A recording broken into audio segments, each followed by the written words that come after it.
bueno, vamos a dar inicio a esta, ¿cómo se llama? Sección piloto, colaboración de Global Pop Magazine. Aquí estoy con el CEO y diseñador gráfico y amigo Tomás Torres. Y bueno, yo también que soy parte tanto de la revista, ahora con mi sección de resonancia planetaria desde hace 6 meses, es decir, el último semestre, y con mi propio emprendimiento de Mario Astral. Y ahorita nos hemos dispuesto a hablar un poco e indagar sobre la controversia que se puede encontrar en común tanto en la cultura popular como en la música, como en la astrología, que nos hemos como dispuesto a indagar y a compartir, que más seguramente muchos de ustedes, de espectadores tanto de Global Pop como de mis redes, habrán visto en más de una ocasión. Ahora yo te doy la palabra para que, bueno, comentes un poco al respecto, Tomás. Saludo a todos los que nos ven y nos escuchan. Como me presento Mario, soy Tomás, aquí representando a Global Pop. Para quienes aún no conocen la revista, los invitamos a que la revisen. Aquí les vamos a dejar el link en la descripción. Aquí en pantalla también sale la dirección de la página web, una página o como tal, una revista digital que empezamos Mario y yo con unos amigos ya por allá en 2019. La revista ha sufrido ciertas metamorfosis a lo largo del tiempo, pero cada vez se consolida más y bueno, ahí vamos. Los invitamos a que la lean. Está la sección de Mario, donde Mario habla de todos los temas de astrología, hace unos análisis bastante interesantes sobre algunas series, algunas series concretamente de anime, algunos artículos interesantes sobre música, así que hay bastante contenido para consumir ahí, para leerlo. Y bueno, Mario, cuéntame. Bien, aprovechando la ocasión, voy a compartir aquí pantalla para que vean cuál es la sección de referencia dentro de la revista. Ajá, aquí como pueden ver, es aquí Global Pop Magazine, en categorías, exactamente en la sección de cultura, resonancia planetaria, y lo que vamos a hablar era sobre este tema de esta, pues siempre extraña coincidencia entre lo que se conoce como el famoso Club de los 27, o más de uno de nosotros generacionalmente y de lo que nos precede siempre habrán dicho que en la medida que uno se acerca a los, 17 a los 27 años o los supera ya entienden por qué es el Club de los 27, siempre hablando como de ese umbral en la madurez pues, del ser humano que es llegar a los 30 años, dependiendo cómo haya llevado la vida, por supuesto. Entonces, aquí me he dado la tarea de escudriñar y te lo he comentado varias veces de qué implicaciones hay al respecto. En este caso, ya de los dos casos presentados, está Jim Morrison, está Janis, que vamos a repasar sus esquemas por encimita, particularmente también de hablar por qué hablamos exactamente de Saturno.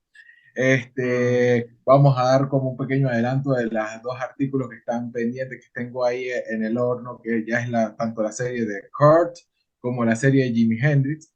La serie de Jimi Hendrix yo también había hecho un video introductorio justamente el año pasado cuando inicié mi serie de Reels en Instagram, la cual hablaba sobre sus principales aspectos natales, cómo sus energías cósmicas los predispusieron a ser lo que fue, tanto como artista como una persona en ese aspecto volada, muchas veces caótica, muchas veces plutoniana, por darle como un término en el argot popular, tanto esotérico, astrológico como general. Por supuesto, la persona, esta revista inició, o sea, esta sección de revista con lo que yo hablaba más o menos esa relación de por qué la serie Los Caballeros Zodíacos, Saint Seiya, tiene esa repercusión en nuestra generación que siempre la primera referencia común tiene del Zodíaco es el cumpleaños que Caballero de Oro es, o sea, por decir algo. Ajá. Vamos a comenzar, en este caso con Yanis. Aquí, dando una muestra de cómo está la sección de la revista, con la respectiva introducción, es cuál es la carta natal de Janis Joplin y su relación con Saturno. Se me ha presentado como un reto a estudiar, pues al igual que el caso de Jim Morrison, que ahorita lo tocaremos, se desconoce ciencia cierta cuál fue el lugar exacto de su deceso, dónde murió. Mm. Necesario para indagar la confirmación de sucesos que uno hace con el mapa, en este caso externo, el círculo ascensional, o sea, de cómo se ejecutó y qué rayos le pasó exactamente a la cantante de rock tan reconocida que fue Janis. Aquí, por Hola ejemplo, de su Mario. mapa, en vista somera, el planeta Saturno se ubica exactamente aquí al fondo de su casa 3, ya yendo casi directamente a la casa 4. Está el símbolo que es como una llave, que es Urano, y al lado está Saturno, en Géminis en este caso. Este Saturno, en su mundo mental, que no se diferencia mucho de su mundo ascensional, tiene un aspecto armónico hacia su Neptuno, que en el mundo concreto, como ella lo manifestó, porque ella es una persona cuyo carácter predominantemente es una persona de viento, o sea, siempre estaba en el aire, siempre hacía algo diferente. Si bien de Sol natal es Capricornio, o sea, la energía de la estructura, de la cabra, también es obviamente la energía que daba retos ascensional, era una Acuario, o sea, su esencia, como se manifestaba, era más Acuario, más una eterna adolescente, más exótica, más revolucionaria, más innovadora y genial en las cosas que ella hizo como artista. Y tiene justamente lo que es en figura esotérica un trígono entre estos aspectos en el elemento viento. En este sentido, el Saturno como simbología en astrología siempre nos habla de cómo es nuestra conciencia disciplinar, exactamente. Esa es la función psicocósmica o psicoconductual que determina Saturno exactamente. Júpiter es nuestro funcionamiento en grupo en cuanto a actitud expansiva, confianzuda, optimista, o sea, es la actitud cuando uno quiere estar tranquilo, alegre, mientras que Saturno es cuando uno necesita estar en soledad, preparándose en disciplina, en conocimiento. O sea, son dos fuerzas opuestas pero necesarias. ¿Qué indica parte como armónica? Janis es una, ¿cómo se llama? Artista, una persona muy fuera de serie para su época, eh, muy sumergida en el mundo del arte, también de los excesos, y lo que es aquí Neptuno, que tiene esa armonía con tanto su esencia desarrollada en su vida como su conciencia disciplinar, está conjugado en el mapa ascensional a la casa número 8. Ya, bueno, te he comentado directamente a ti que la casa número Sí. 8 en la astrología es el escenario propiamente de la astrología, de la muerte, de las herencias, de los accidentes. No quiere decir que tengas un planeta ahí es que tienes que tener Mm. necesariamente un accidente, no, no, no. Lo que indica una propensidad, o sea, una propensidad a esos sucesos o cómo asumes esas energías. En este caso, Neptuno siempre es un planeta que tiene que ver con el inconsciente colectivo, con la confusión. En el caso de Janis, pues su muerte fue difícil de discernir dónde y exactamente cuándo pasó. Aquí había esa predisposición que sí. Era una persona muy conectada a los excesos, al inconsciente colectivo propiamente de su generación, pues Neptuno generacionalmente en Libra marca es a los baby boomers como ella, Mm. o sea, de que toda esa camada de personas de la posguerra, del hipismo, dio esta predisposición que efectivamente en el momento en que como ella lleva su vida cerca de los 30 años, la deducción e investigación astrológica hasta el momento es el hecho de que conectó, ambas energías se pusieron de acuerdo. Cónchale, se hacía a sí misma, se fue hasta el límite. Muchas veces se habla en la conspiranoia de que ese fue como el llamado para que ella fuera al otro plano que la estaban esperando junto con Hendrix y con Jim Morrison, porque se debate que ellos son seguramente alienígenas. Hay un poco de Mm. todo en la radio popular al respecto. Ya tú podrás más o menos comentar qué has visto al respecto en esa parte de los alienígenas.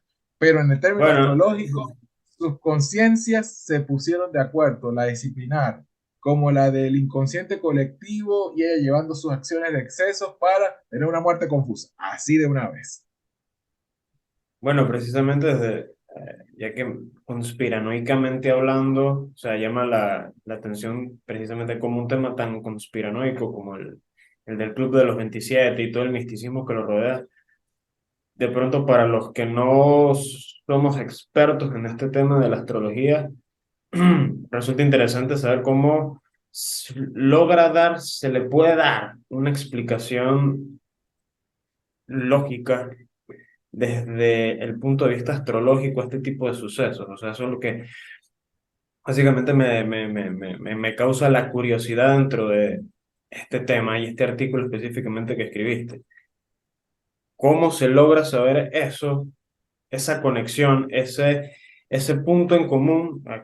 O sea, intuyo que es Saturno, o quizás me equivoco.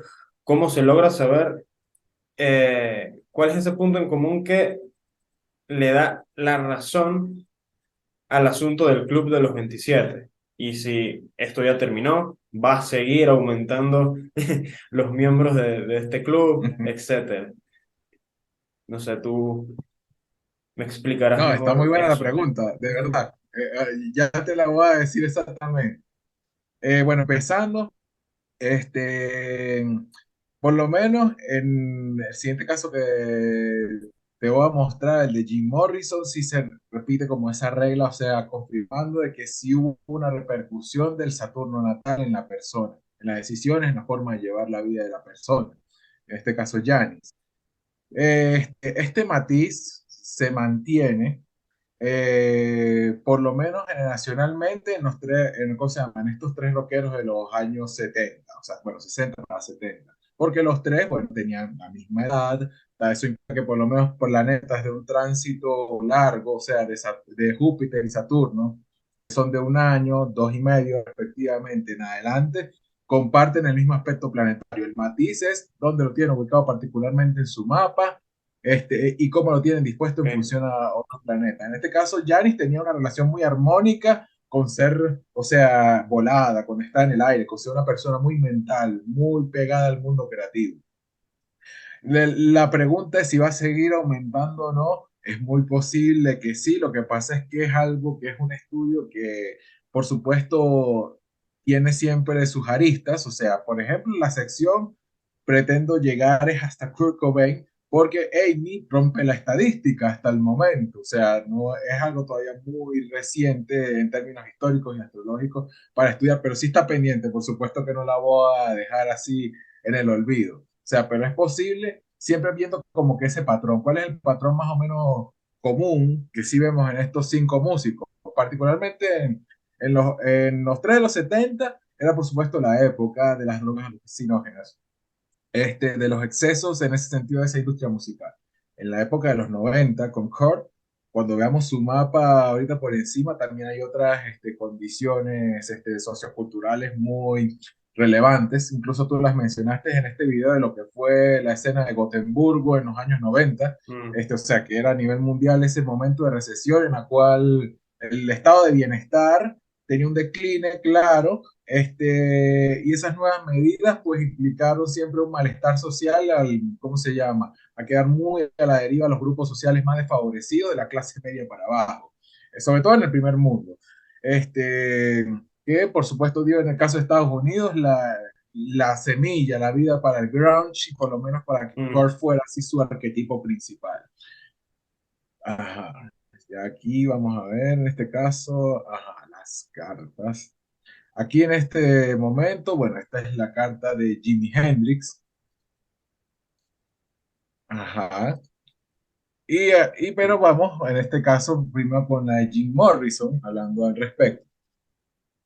En el caso de Jim Morrison, vemos también Saturno, en este caso, en Géminis también, pero Saturno en no en la casa del intelecto, no en la 3 como Yanis, sino en la casa 5 en la de la creatividad y los placeres, lo cual siempre Mm, hacía a mm. Jim una persona, en el fondo, más organizada de lo que parecía, de lo que se transmitía. Él era sin duda un artista sumamente plutónico.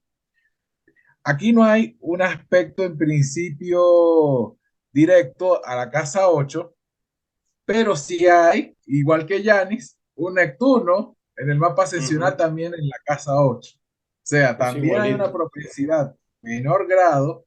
En este caso, intencionas lo que él fue más afortunado en ser efectivamente un artista creativo. Tiene la rueda de la fortuna en ambos mapas en la casa 5. O sea, lo que él se propuso que lo hizo. O sea, rompiendo tendencia. Por supuesto, aquí notamos otro patrón común. Su carácter y su principal distribución elemental es predominante de aire. Predominante de aire, siendo Sagitario, que sería en este caso el segundo elemento por el cual se rige, que es el fuego, por primero en el aire.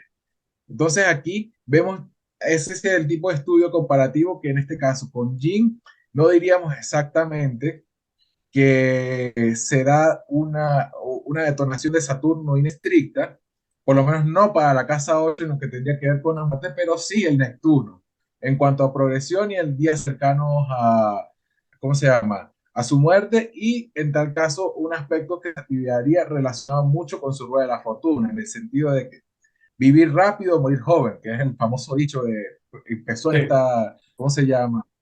En esta generación, para que tu cuerpo, ¿cómo se llama? Bueno, sea bello. En esta connotación se repite ese patrón. Jim Morrison era una persona sin duda increíble, el Rey Lagarto también era un poeta, era un artista en sentido total, también fuera de serie.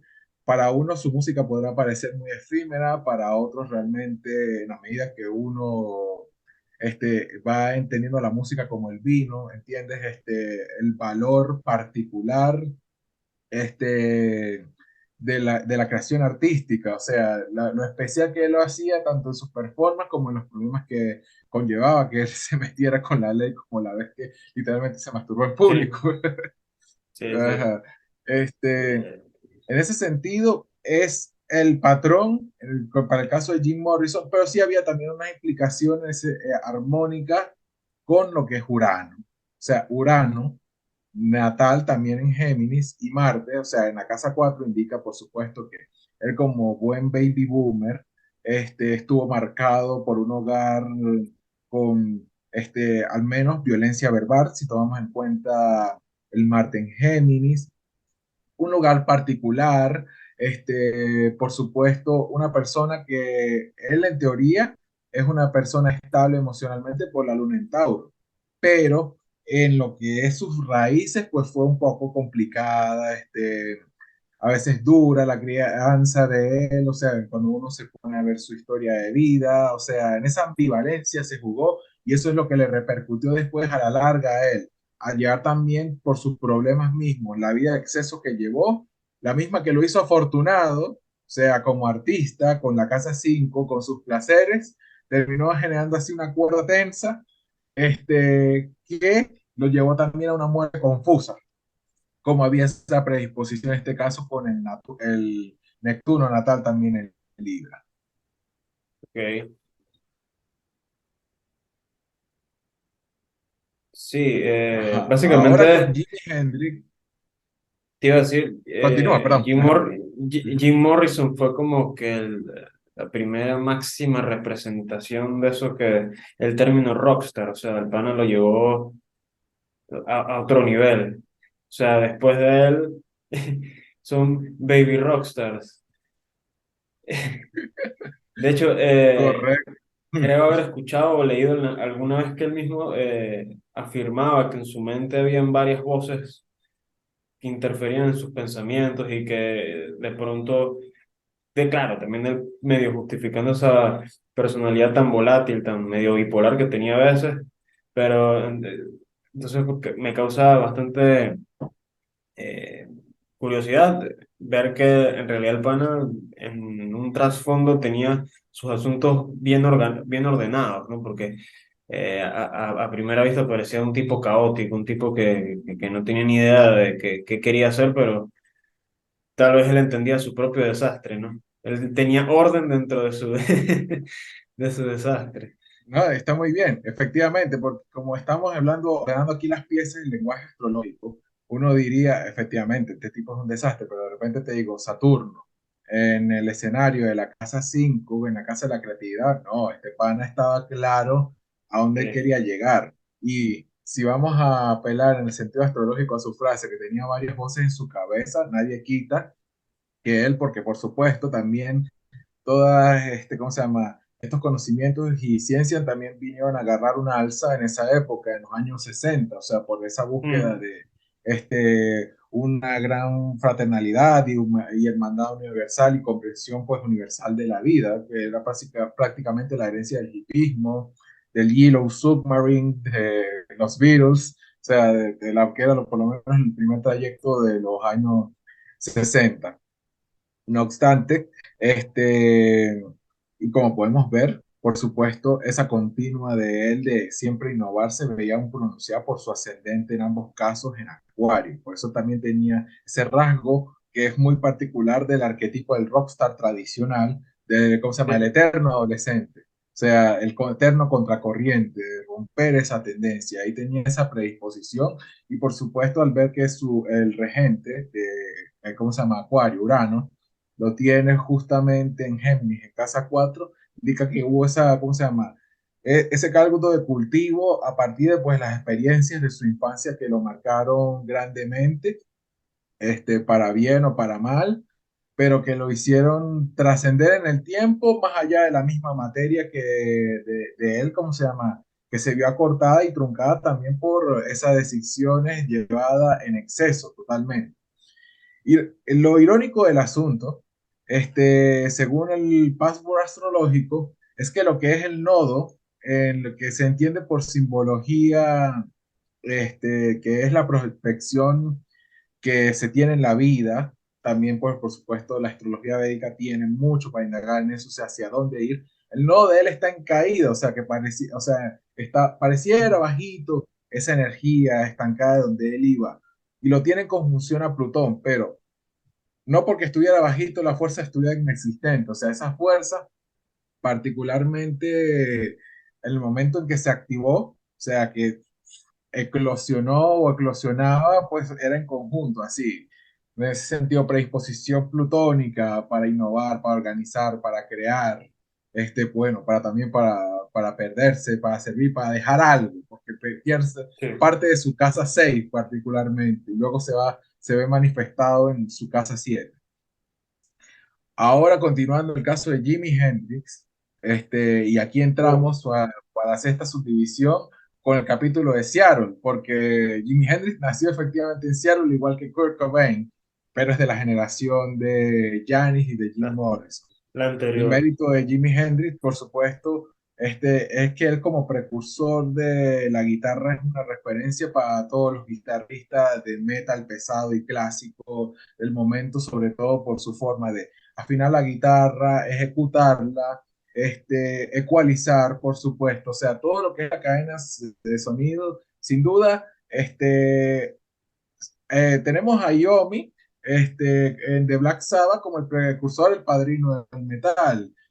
Pero Jimi Hendrix, yo diría que es el padrino, o sea, del precursor del guitarrista moderno, o sea, el guitarrista moderno de rock pesado, por su forma de, Sí, ¿cómo se llama? Combinar técnica, vocal, rítmica, concepto, o sea, hacer, ¿cómo se llama? Todo ese componente de cosas que hasta en géneros complicados actualmente o más técnicos para no complejizarlo, como el Jen, todavía hay esa referencia de él, o sea, de que el guitarrista es protagonista absoluto. sí, el pana literalmente reinventó la guitarra. O sea, a partir de él la guitarra se convirtió en otro instrumento totalmente diferente al que se concebía previamente a él. O sea, ya la guitarra de simplemente acordes y tal pasó a ser ya como una decoración y de hecho durante muchísimo periodo de tiempo entre lo que fue su auge hasta ya terminados los 90 todavía el hacer un solo de guitarra era lo más importante de pronto dentro de una canción de rock, hard rock, metal para arriba, pues. Ya, o sea, ya esa tendencia empezó a romper ya en los 2000 con la entrada del new metal y tal, pero pero totalmente, o sea, uno cuando nosotros dos, por lo menos, somos guitarristas, cuando empezamos a conocer más a fondo el instrumento como tal, el, una clara y obligatoria referencia era este pana, ¿no? Y yo creo que lo sigue siendo y lo va a seguir siendo por mucho tiempo. Sí, sí, o sea, clásicos desde Purple Haze, Voodoo Child, o sea, esos riffs que son legendarios, o sea, si hablamos en cuanto a separación técnica, de que tenemos un rhyme guitarist y el lead guitar, Jimi Hendrix realmente pasó por encima de esa subdivisión. Él era ambas cosas, o sea, él daba esa pauta que muy bien dice Kirk Hammer. Mm, Este, para ser guitarrista solista tienes que ser 99% rítmico. O sea, él podía llevar el ritmo, lo tenía precisamente en los genes, lo reinventó completamente, se apropió de la guitarra de una manera, que es con el tiempo que se ha ido valorando cada vez más. Para casi todos los artistas, o sea, de todos los géneros realmente, pero particularmente para el rock pesado y el metal sigue siendo una referencia. Aquí, por ejemplo, algo que le marcó mucho esa personalidad, que sí que se correspondería con su horóscopo, es que, ajá, de Sol Sagitario, ascendente Sagitario, mental, o sea, él se percibía tal cual como un caballo ascendente, ascensional, Capricornio, o sea, más el cuerpo y personalidad de la cabra, pero de emprender y estructurarse, o sea, la mente totalmente liberada, o sea, la mente como un caballo en la llanura, libre. La concreción de esa mente, bueno, pero es que segura como una cabra, o sea, una combinación muy potente. Lo que te propones lo sí. logras y efectivamente este pana tiene ese mérito. Otro punto a tomar en cuenta de su acción, Marte exaltado, en este caso en Scorpio, en su activo regente. O sea que esto indica siempre una persona de una voluntad muy fuerte, él la tenía. Su distribución elemental, como vemos, una persona de temperamento de fuego, de actuar principalmente. Se No, mantenía en aparte, ambos manos. La diferencia es que en el ascensional se apoyaba por la tierra, de concretar. Después era que pensaba, después era que sentía. no, y Después, aparte, sería interesante en algún momento preguntarle a él si se arrepentía de algo. eh, no, aparte que estamos hablando de un tipo que era de origen afrodescendiente.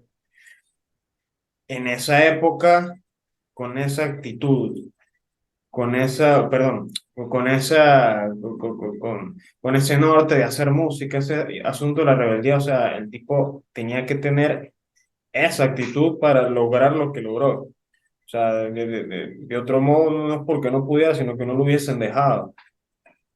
Exacto, todavía hay que entender en esa época que era finales de la segunda parte, exactamente de los 60, Ujú, el racismo era muy exacto. presente, o sea, no tenía nada en ese aspecto el rock and roll, para de que había sido como tal y había nacido pues justamente por músicos como Chuck Berry, pero eso había quedado muy en segundo plano y todavía la propaganda que había tenido este caso en los años 50, el mismo Elvis Presley había, ¿cómo se llama?, soterrado ese plot twist que se había logrado en la Sí, industria musical de que los afrodescendientes, los afroamericanos, propiamente músicos, tuvieran el reconocimiento que realmente se merecían, pues. Hasta yo me acuerdo en uno de los libros que hice para mi tesis de pregrado, cuando tú fuiste y escuchaste la presentación, que uno de los autores de uno de mis libros de cabecera hablaba de que el rock se volvió, ¿cómo se llama? Se aventajó de su propia alienación. ¿Cuál era la alienación? mm, Pues los afroamericanos que tocaban no les pagaban nada. En este sentido, pues Jimi Hendrix rompió parte de esa estadística, o sea, liberó las cosas. sí, totalmente, Aquí ¿no? otro aspecto que Aparte, y fue bendecido, ¿no? Con esa personalidad, porque o eras un caballo indomable y te comías el mundo, o eras un borreguito que se la dejaba montar. Entonces, sin duda fue Jimi Hendrix bendecido. fue lo primero. Ajá. Ajá. Continuando, en cuanto a ese comportamiento, se reitera también la particularidad que también tenía Jim Morrison,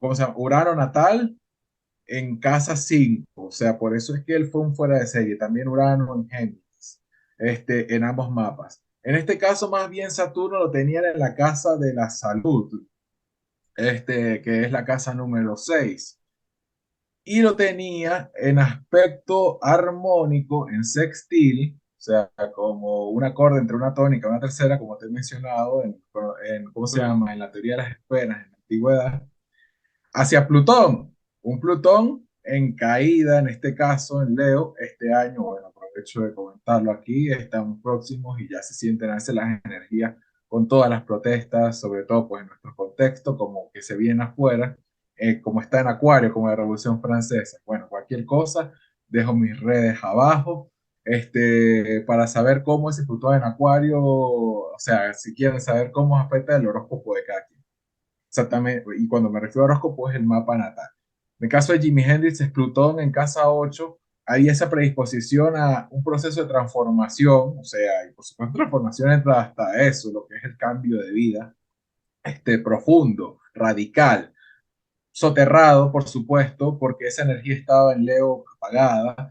Eh, en la cuestión, ¿cómo se llama? Si bien en teoría Plutón en Leo se alía más con las cualidades inarmónicas del signo, este Plutón también fue ventajoso para todo lo que es la generación contemporánea Hendrix. Aquí también entra gente como Bill Gates, o sea, que inventó la Ujú. computación. Pues ambos procesos fueron muy a la par. El lenguaje computacional, finales de los 60, principios de los 70, y por supuesto lo que fue la música y todo este sentido contracultural, pues, ideológico que estaba en ese momento, ese océano. Y Hendrix, bueno, pues por supuesto fue ese arquetipo. Nos encontramos que la luna de Hendrix en el mapa eclíptico, como él se percibía, conjunción a Júpiter exaltado en cáncer, o sea, como esto indicaba de entrada, como lo mencioné en uno de mis videos, comportamiento extremo y demandante, o sea, una persona que emocionalmente se reprimía, pero era muy sensible al principio, o sea, que para desengancharse de sus situaciones le costaba, pero ¿cómo se manifestaba esa luna? En Leo, o sea, él se manifestaba como el protagonista, era necesario que él siempre saliera reducir. Él tenía que brillar en ese aspecto, incluso con su sol, o sea, esa combinación de elementos principalmente de agua por dentro, pero fuego en comunión a, al aire, ¿cómo se llama? Le dieron esas propensidades y lo que muy seguramente aconteció en este caso en cuanto a progresión por el Saturno natal de él también en Géminis, en su casa de la salud, es que detonó lo que era precisamente su Plutón natal en casa 8, o sea que fue más radical. Por eso, bueno, la muerte de él, que sí fue sabida por todos, bueno, ahogado en su propio vómito, pues por la cantidad de Sí, excesos que tenía. Sí, fue una cosa que sin previo aviso como un día de tantas rumbas que tuvo y chao. tal cual.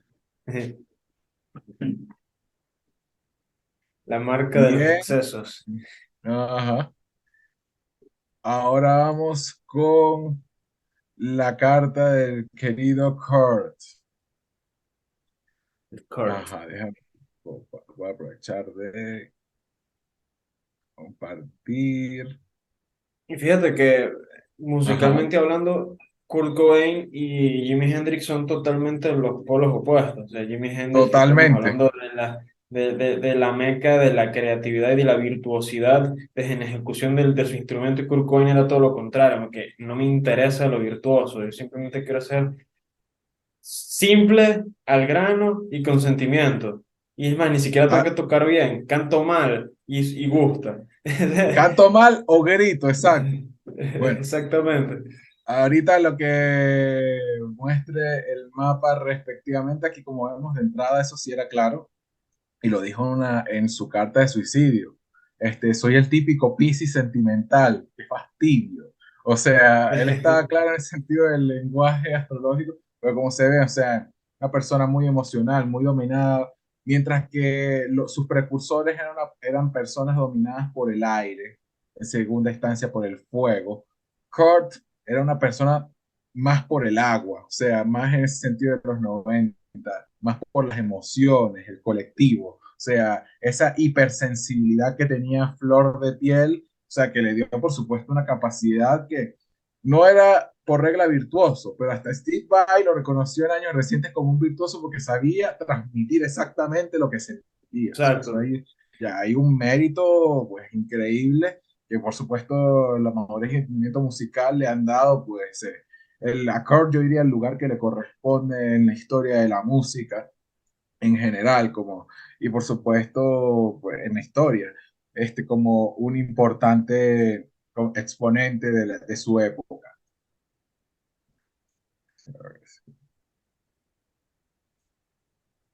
Ajá, Sí, para, totalmente. en, en el caso de Corp, él menciona efectivamente el típico Piscis, pero como aclaro, el sol ascensional, digo, el eclíptico, porque el ascensional se manifestaba al igual que en Janis, en Acuario. O sea, entonces se manifestaba también con esas actitudes de fuera de serie, entre eterno adolescente, contracorriente, pero tenía esa combinación. Su mente quería algo como más sentimental, en ejecución algo más rebelde. Buena fortuna, se rueda también bendecido en la casa 5. No hay un aspecto como tal disonante en principio en lo que he estudiado hasta ahora, incluso en sus progresiones que dieran a lo que es su Saturno, pero como vemos, su Saturno está muy vinculado a su manera de amar, por eso, bueno, como vimos, independientemente de lo que él fuera y de sus excesos, fue una persona muy estructurada, tuvo matrimonio, su hija, pues su Saturno, conjunción Venus. Y por supuesto, este Saturno está próximo a entrar nuevamente, se puede ver por lo menos en la imagen típica, siempre lo digo, de Herschel Box, Ujú. Saturno en Pisces, o sea, un Saturno muy severo, la energía muy severa, con lo más sensible del zodiaco, que es esta energía. Sí. Creo que hay materia para tela para cortar para un próximo episodio de solo de Kurt Cobain, bro. Correcto, exacto. Merece un episodio exclusivo. Ajá. Sí, exactamente. Ajá. Bueno, dejamos las redes abajo para que nos busque respectivamente Global Pop y Mario Astral. Estén atentos a novedades. Sí, señores. Los esperamos Así por es. aquí, por este mismo canal. Ya saben, todos los links van a estar en la descripción. Eso es.